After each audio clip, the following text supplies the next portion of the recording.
Hi, I'm Hilary Gardner and I'm the Strategic Liaison Nurse for Learning Disabilities in Hertfordshire, and today I want to talk about bowel screening and why it's important to complete the bowel screening if you get sent it. It looks like this.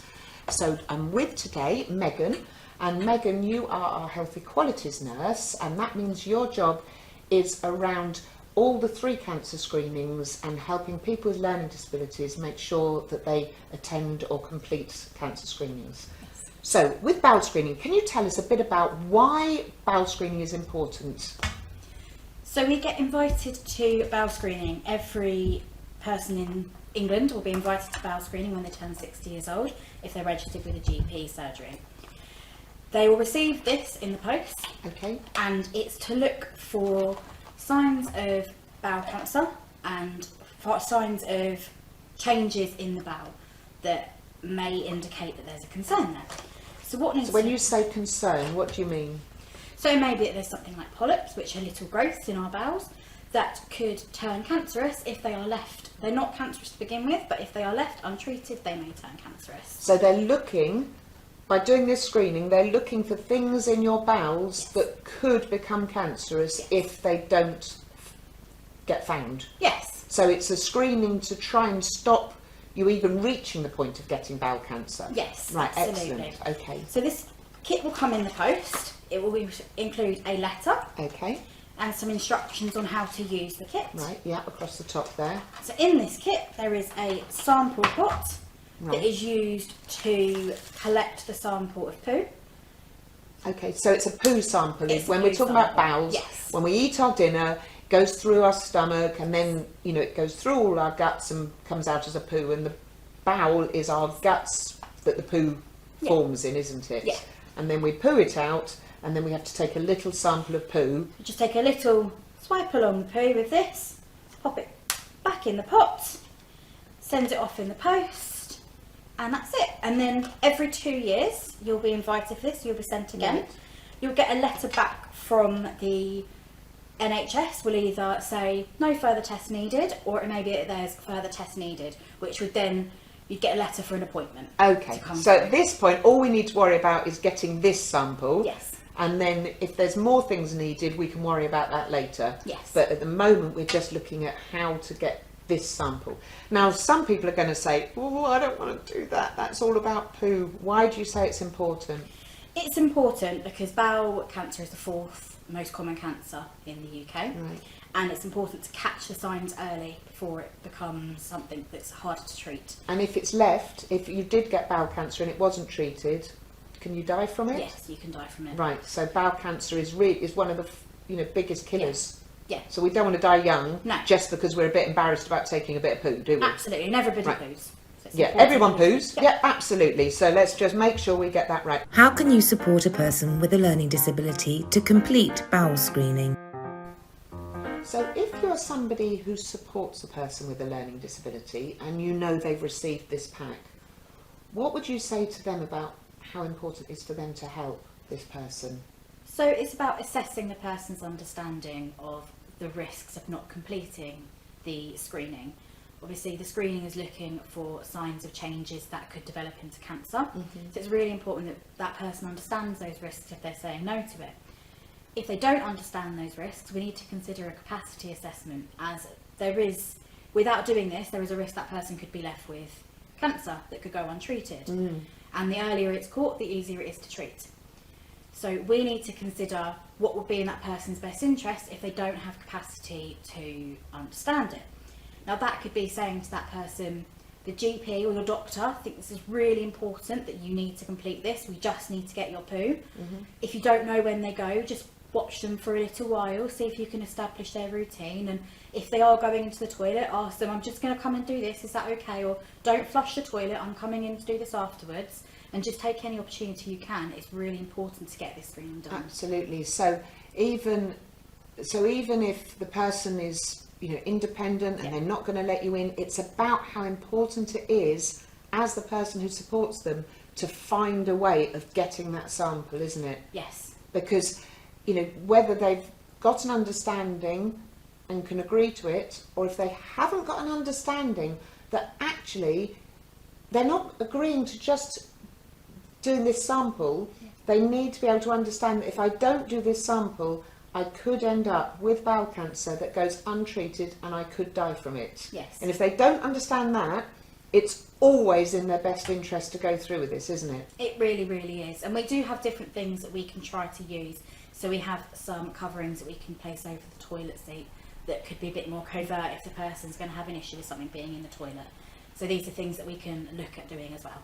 Yeah, so what we're going to do now then is we're going to look at those things, and then if somebody who supports someone with a learning disability knows they've received this kit and they think they're going to find it challenging to do it, they can contact our service and we can provide them with the bowls and the things we're going to show them so that they can still manage to get that sample. Yes. But they're the person who needs to do it, aren't they? Because they're with them, they're the ones who need to find that way The to person get that's that with sample. them most, yeah, it's really important that person who knows that person well is able to get that sample. Yeah. Okay, so let's go and have a look at the different ways we can catch that sample. Perfect. Okay, so here we are at the toilet. Now, so I'm somebody who supports someone with a learning disability who now I need to help them get this sample to, you know, to reduce that risk of them dying of bowel cancer unnecessarily. So I've got gloves, obviously. Yes. So can you talk me through, as somebody who supports someone or as a carer, how do I help them get this sample? So if you support someone who requires support with their personal care, you can take the sample straight from their pad. Right, so if somebody wears pads, Yes. obviously, yeah, when Yes. they do their poo in the pad, you can take You just the take the sample that. straight from Okay. there. If the person is independent in using the toilet, there are things we can use to place in the toilet to help you to Okay. collect the poo. Right, okay, so what have we got then? Let me put my Okay. gloves on. So we have a bowl that can be placed in the toilet. Right, okay. So these can be obtained from Hertfordshire County Council's Health Liaison teams. So we can provide these to you. We can get, okay, and you're Yeah. going to put a link on Yeah. how we can get one of those, so we can get those to someone. If you really, know this person needs to have a sample taken, we can help you by providing with one of these. So we pop that, did you say, in the So toilet? that will then be placed in the toilet. Okay, so we pop that in the toilet and we encourage them to use the Yeah. loo in whatever way they usually do Yeah. and say to them, just don't flush. Yes. Don't it's really flush. important that it's not flushed. Yeah. So the person's gone to the toilet. This is our fake poo, Absolutely. so we're going to put our fake poo in there. So Yeah. they've gone, you've come back, and that's what they've done. Yeah, absolutely. Now, ideally, if we can help them understand, we're going to say, don't flush and don't wipe your bottom. Yeah. Call me before you Yeah. wipe your bottom. But if they have wiped their bottom, you might have to just move the Yeah. loo roll out of the way that they've used. Yeah, just move it So around. yeah, And it's so then we've got got something. the sample kit. So what you do is you take the lid off the sample kit. Okay. You brush along the poo with So the... I might have moved a bit of the loo roll out the Yeah. way with my gloved hands, and then all I do is rub it along Yeah, the poo a little bit, so you get a little tiny sample on bits there. on there, and then pop that back. Wait for it to click, and that's all done. That's all done. And then I can just pull the pan out, tip it, all the contents away. Yeah. And what if they've done wee in there and there's loads of loo roll and things like that? What do So- I do? Try and get a sample from an area that isn't sort of really wet with Saturated wee, in it's wee, right, absolutely yeah. saturated in urine. Move the toilet paper away so you've got a clean sample. Yeah. Any But sample, it is literally just a tiny Yeah, bit anyway, yeah, isn't it? So it's just absolutely. Any sample is better than no sample.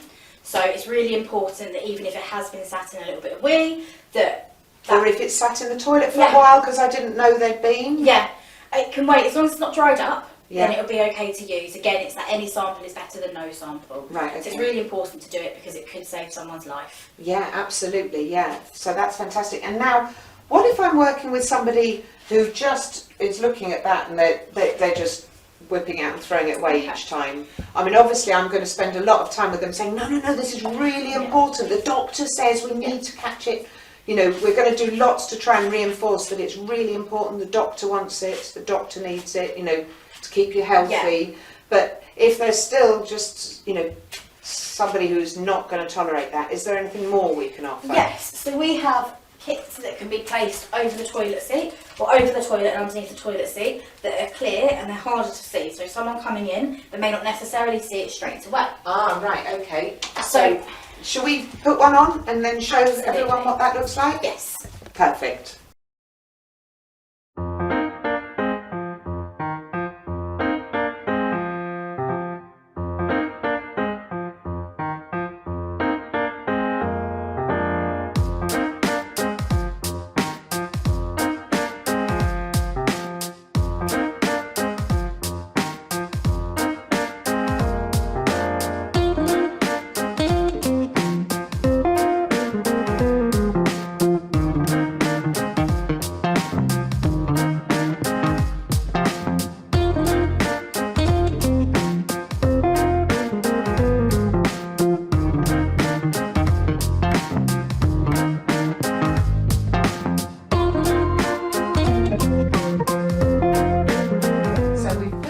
toilet. So we put the lid down so that it can't be seen, yeah? Yes. And then we hope that the person will just use the toilet Yep. as they would usually because they won't see it. So let's, that's our pretend poo again.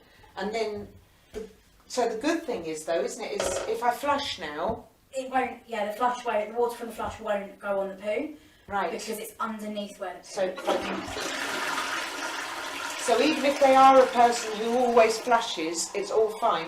So, and there may be toilet paper and there may be a wee on there as well. So the same as with the bowl, we're just going to sort of try and get around the loo roll, around the wee and get as clean a sample as we can by just again scraping along the top like that.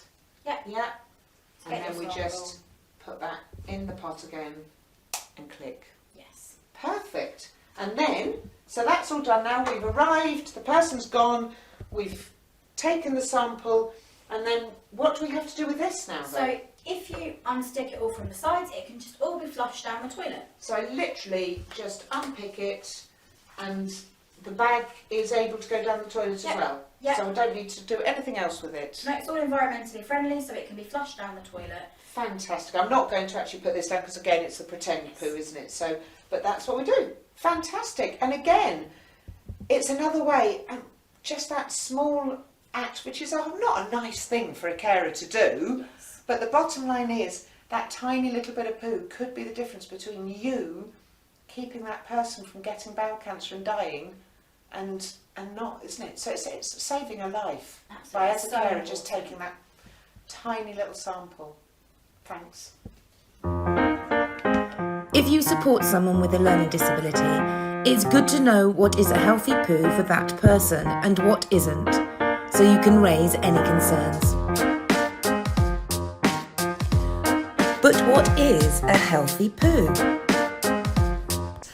But we wanted today to talk about the importance of poo and why it's so important for everybody to know what a healthy poo is and what signs could be both of bowel cancer but also of constipation. Because constipation can be quite significant, can't it? Absolutely. Constipation can kill people. It's a really serious health condition that needs to be taken very seriously if someone is constipated. Right, okay. And if people don't know what a poo should look like, they may not know they're constipated or they may not realise they've got signs of bowel cancer. Yes. Right, okay. So we're going to whiz through what a healthy poo should look like. And these aren't real poos, let's get that straight from the start. These are our pretend poos. So there is something called the Bristol stool chart. Yes.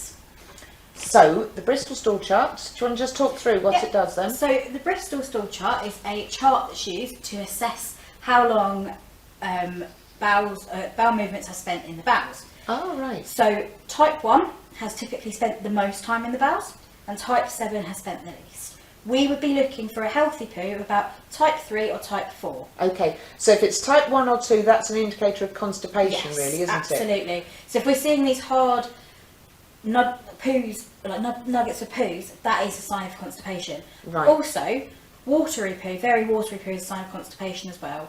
That's because it's got so blocked that some water is coming past the blockage, Yeah. isn't it? So it can.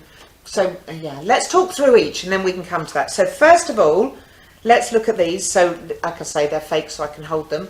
So if you've got poos that are a bit like rabbit poos, what should you do?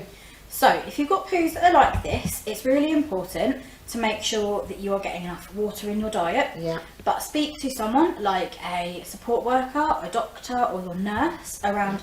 Or you could go to the chemist and tell them that you've Absolutely. got signs of constipation, couldn't you? And they can then give you some medication that can help you to pass a poo again and to clear yourself out a little bit. So the next one along looks like a whole poo, like we'd expect, but actually if you look closely you realise it's just lots of these rabbit poos all stuck together. Yes. So that's another sign of really bad constipation, isn't Yeah, it? so again that would be something that you'd need to go to your GP, pharmacy or speak to a carer or nurse around what to do and get some support. Yeah, because and the reason you die of constipation is because if that just gets more and more blocked, eventually that can actually pop, perforate and go into your body, can't it? Yeah. So that's why it's And so that can make you very, very poorly when Yeah, that happens. yeah. and it can kill you. Yes. So the next one, so these are the two we're looking for, aren't Yeah. they? So these two, we'd say are healthy poos. poos. You They're know, it good means that you've eaten your food Yeah. and it's gone nicely through your system at the right speed and it's coming out the other end nice and cool, you know, in the Yes. right speed. Yeah. So- So that's what we'd like as a type 3 or a type 4. Okay, so they're the ones we're looking for. Then, if it starts getting a bit more sort of sludgy or cow patty and a bit sort of just a splurge of poo, that's when we're thinking, oh, it's going a bit too quickly through the body Yes. then, isn't it? So having a bit of a runny tummy Yeah. can be caused by lots of different things. But again, sometimes it's good to tell people that you're You having need a to bit keep of an eye on it, Yeah, don't you? You don't want that absolutely. as your normal, you want No. these as your normal. And it's very easy to become quickly dehydrated if these are your poos. Ah, so you need to drink more Yes, water. absolutely. Right, okay, because you could think, because they're runny, I should drink less water, Yeah. but actually it's more important to drink more water. Absolutely. And then finally, we'll tip it up because obviously we don't want to tip it up. This is a runny liquid one. Yes. So this is diarrhea. This is full diarrhea. Now that can be either, can't it? That can either mean that you're so constipated and you've got so many of these blocking your bowels that That it's like an overflowing. overflow, Can't get through, yeah. or it can mean that you're really suffering with a bad tummy ache. You might have food poisoning or Yes. something else, and you need to get, So make it's sure really you important to see tell someone someone. and tell someone if you are having very, very runny poos. Okay, that's really, really useful for people to know. Now, what are the signs of bowel cancer, or what could people look out for? What should people always tell someone about? So if when you wipe after a poo, you're noticing any blood in your poo, that's Right. something that we really need to let someone know if you're seeing that. It's really important. So when they wipe, it's worth having a little look Yes. to see if there's blood. Don't just think, oh, flush Yeah. it. Just have a quick check. Because and it look could for be blood. lots of different things that cause that, but it's better to get help and let a doctor diagnose what's going on. Rightio. Don't die of embarrassment. No, That's the absolutely answer, isn't not. it? Yeah. There's no need to be embarrassed. Doctors and nurses and everyone poos. Everyone's used to talking about poo, and it's really important that we Yeah. talk about it. Okay, and what other signs are there? So abdominal pain, so Right. that can be a sign, or So a that's change. tummy ache, Yes, really bad so tummy ache. If your tummy's Right, okay. really, really sore, if there's any changes to your usual pattern, so if you usually go once a day and it's a nice type 3 or type 4, and you know regularly, say if you go in the morning, that's normal for you. If there's something outside of what's normal for you, so you're going more often or your poo is more runny alongside having some tummy pain, that can be a Right. sign too. Okay, so if you suddenly used to go every morning straight after breakfast and I do a poo that looks like this, Yeah. and now some days I do that, but other days I go 4 or 5 times a day and they can look like Yeah. this, or sometimes they look like that, then you're thinking, hang on, that's not right, it's changed. Yeah, then it's important to go and see But some someone. people naturally have bowels that go all over the Absolutely. place, but if you know what your normal is, if it changes, So Tell monitor someone. it for about 3 weeks okay, generally, that's a good and idea, then right. if it's still after 3 weeks, it's still changed and it's not normal, it's really important to see somebody. Right, okay. The other sign is unintentional weight loss, when you don't mean to lose weight and you're not Okay. changed anything about what you're doing, but you're losing weight. Right. That can be a sign of bowel cancer, and That can be a sign of all sorts of health things, actually. Absolutely. So we shouldn't, even if we're thinking, oh, this is nice, you should think, hang on a minute, I'm eating the same foods, I'm doing the same exercise, and I've lost half a stone Yeah. without even doing anything. Then you have to think, why? That's when you need to go Why? and see Okay. someone. Right, okay. That's really helpful. Is that everything? Is that all the things we should look out for? They're the big signs, They're the yes. big So signs. they're the ones that it's really important to look out for. Lovely. Okay. And if you are someone who's supporting someone with a learning disability, you know them best, you know what's going to work best for them. It's so important that this screening is done, because every 2 years this screening could potentially save a life. Yeah. So it's always going to be in their best interest Absolutely, to be screened. absolutely. And there's never a bad reason to not do it. It's so important. And if you support someone with a learning disability, it's also about trying to help them understand what a healthy poo looks like all the time. So that it's Absolutely. not just screening time all the time, isn't it? Exactly. We need to look at our poos, we need to monitor our poos, we need to make sure our insides are healthy. We know that people with learning disabilities die 25 years earlier than the general population, and we want to stop that from happening. Because that's delayed diagnosis Yes. because they haven't told someone that's one of the main reasons people with a learning disability die younger, isn't it? Absolutely. And if you're someone who is supporting someone with a learning disability, remember to prompt to check for poos if they need support with that. If they are wearing pads, make sure that you're checking their poos, you're seeing what type of poo it is, if it's out of the ordinary, and you're flagging anything before they become a concern. So they could put this up in the toilet and say to people, keep an eye out. Yeah, no, it's really important Yeah. to do that, because then you can catch things before they come too bad. Yeah. And when, for carers as well, they know the person best. They know what's normal for that person. They know how to support that person better than any professional would know that. And it could be for that person caring for them. It could be the difference between that person becoming unwell or that person living very healthily. And no matter how tricky it is to get that poo sample, you've just got to keep trying and keep trying and keep trying different ways, because it's always going to be in their best interest to get that sample sent off, isn't it? If you support or care for someone with a learning disability, you could be the person who knows them best. Do report any concerns you have regarding their bowels and support that person to do a bowel screening when they are invited to, or if it is requested by their GP.